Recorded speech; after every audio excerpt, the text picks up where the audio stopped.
ஆண்டவராகிய இயேசு கிறிஸ்துவின் நாமத்தினாலே உங்கள் யாவருக்கும் அன்பான வாழ்த்துக்களை நான் தெரிவித்துக் கொள்கிறேன்.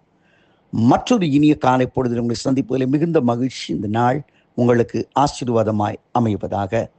இன்றைக்கு உங்களோடு தியானிக்க விரும்புகிற ஆண்டோடைய வார்த்தை சங்கீதம் 115:12 வசனத்தை நான் முன்வைக்கிறேன். கர்த்தர் நம்மை நினைத்திருக்கிறார், அவர் நம்மை ஆசீர்வதிப்பார்.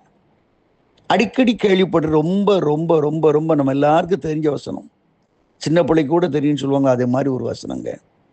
கர்த்தர் நம்மை நினைத்திருக்கிறார், அவர் நம்மை ஆசீர்வதிப்பார். இன்னைக்கு காலையில் ஒரு வேளை எந்திரிச்ச உடனே ஒரு மனசில் ஒரு குழப்பம். உண்மையிலே ஏசப்பா நம்மளை நினைக்கிறாங்களா? ஏன் நம்ம வாழ்க்கையில் இவ்வளோலாம் பிரச்சனை, இவ்வளோலாம் காரியம், இவ்வளோலாம் தொல்லை அப்படின்னு சொல்லி மனசில் ஒரு குழப்பம் வந்திருக்கலாம் இல்லையா? வேதத்தில் அநேகரை பார்க்கிறோம்.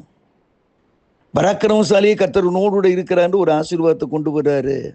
உனக்கு இதையும் சொல்கிறான், ஏன்பா காலையில் வந்து இப்படி சொல்லிக்கிட்டு இருக்கிற, அதிகாலையில் வந்து வேண்டாம்ப்பா, நானே இருட்டோட காலையில் இருந்துச்சு அறுவடை பண்ணிட்டு இருக்கேன், அவ்வளோ பிரச்சனை எனக்கு இருக்குது, இப்போ வந்து பராக்கிரம கர்த்தரவன் கூட இருக்கிறான்னா அது எப்படிங்க நம்ப அப்படின்றான்.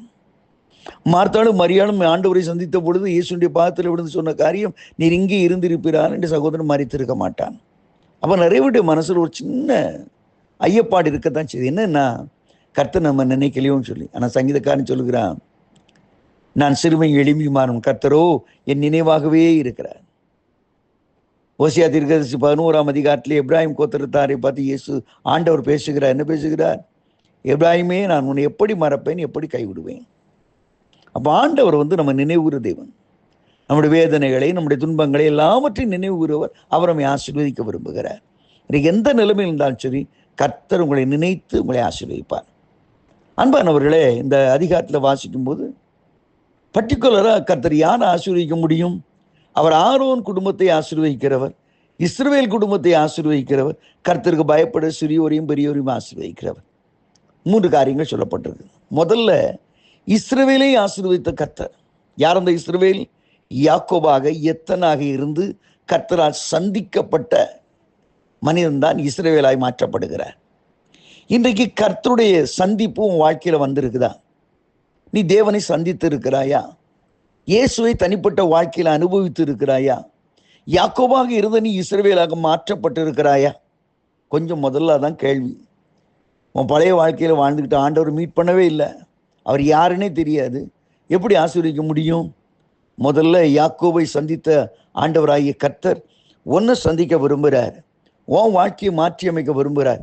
எத்தனை நாளைக்கு மற்றவங்களே டிபெண்ட் பண்ணி போய் மாமனார் வீட்டில் உட்காந்து யாக்கோபு கதை விட்ட மாதிரி கதை விட்டுக்கிட்டு உண்மை இஷ்டத்துக்கு வேலை செஞ்சுட்டு இருக்க முடியாதுங்க.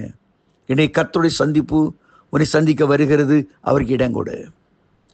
அவன் இஸ்ரவேலாக மாற்றப்படுகிறான். நம்ம வாழ்க்கையில் எவ்வளவு திறமையாக இருந்து எவ்வளவு சம்பாதிச்சு சேர்த்தாலும், அன்னைக்கு பைபிள் சொல்லுது யாக்கோபை பற்றி, யாக்கோபு பிந்தி தனித்து இருந்தான். அப்பொழுதுதான் கர்த்தர் அவனோடு இடைப்படுகிறார். நீ உன் வாழ்க்கையிலும் கூட ஆண்டவரை சந்திப்பாயானால் கர்த்தர் சொல்லுவார், நான் உன்னை ஆசீர்வதிப்பேன் என்று சொல்லுவார். இரண்டாவது, ஆரோன் குடும்பத்தாரை ஆசீர்வதி. யார் அந்த ஆரோன் குடும்பத்தார்? தேவனுக்கென்று வேறு விரிவிக்கப்பட்ட லேவியர் இல்லையா? நம்ம போய் ஒட்டணும் சில பசை போட்டு ஒட்டுவாங்க, வாங்க எங்கள் வீட்டோட சந்தி இருங்க, என் குடும்பத்தாரோட சேர்ந்து இருங்க.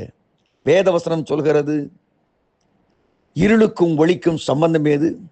பேலியாளுக்கும் கிறிஸ்துவுக்கும் சம்பந்தம் ஏது? ஆகையால் இவர்களை விட்டு புறப்பட்டு வாருங்கள், அசுத்தமானதை தொடாதீர்கள் என்று ஆண்டவர் அப்போ சொல்றார், நான் உங்களை ஏற்றுக்கொண்டு உங்களுக்கு பிதாவாக இருப்பேன். ஒட்டணும்னு நினைக்காத.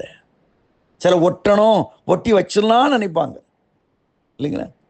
சில சமயங்களை பார்த்துருக்கேன், கட்டாயப்படுத்தி அந்த சின்ன பிள்ளைங்க பேர பிள்ளைங்களை எடுத்து இதான் நம்ம மாமான்னு கேட்டோம், அது கையில் போனோம் இப்படி ஒட்டு பார்த்தீங்களா? சின்ன பிள்ளைக்கு தெரியுது, ஐயோ இவன் கையில் கொண்டு வந்து நம்மளை விடுறானே, இவன் நான் மாமே, இவன் நான் சித்தப்பேன், அது தொட்டோன்னு ஆளுது.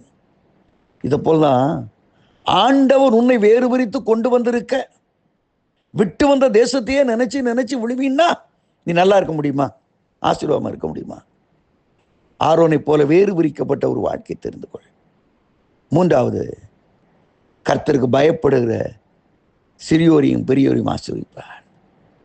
கர்த்தருக்கு பயப்படுறது என்ன? தீமையை வெறுப்பதே கர்த்தருக்கு பயப்படும் பயம். அசுத்தங்கள், தேவையில்லாத காரியங்களை வெறுக்க வேண்டும் என்று வேதவசனம் சொல்கிறது. கர்த்தருக்கு பயப்படணும், கர்த்தருக்கு பயந்து அவர் வழிகளிலே நடக்கணும். ஆண்டவர் என்ன சொல்றாரு? நான் உனக்கு போதித்து நடக்க வேண்டிய வழியை காட்டுவேன், உன்மேல் என் கண்களை வைத்து ஆலோசனை சொல்லுவேன். கர்த்தர் என்ன சொல்றாரோ அதன்படி செய்யுங்க. இன்னைக்கு ஆண்டவர் விரும்புகிறாரு. கர்த்தர் உன்னை ஆசீர்வதிக்கணும். 3 பிரின்சிபிள் தாங்க. ஒன்று, நீ இஸ்ரவேலாய் மாற்றப்பட வேண்டும். இரண்டாவது, ஆரோனின் குடும்பத்தாரை போல லேவியனாக மாற வேண்டும். உண்மையான லேவியனாக மாற வேண்டும். இதுக்கு நமக்கு சம்மந்தம் இல்லை, இதோட ஒட்ட முடியாது. நான் வேறுபட்டவன் என்று வேறுபட்ட ஒரு வாழ்க்கையை தெரிந்து கொள்ள வேண்டும். மூன்றாவது, கர்த்தருக்கு பயந்து அவர் வழிகளில் நடக்கிறவன் எவனோ அவன் பாக்கியவான். உன் கையின் பிரயாசத்தை நீ சாப்பிடுவாய், உனக்கு பாக்கியம் நன்மை உண்டாகும். இந்த நாளிலே ஆண்டவரை நீர் பேசும், அடியேன் கேட்கிறேன், உங்களுடைய வழியில் நடக்கிறேன் என்று சொல்லி நடந்து பாருங்கள்.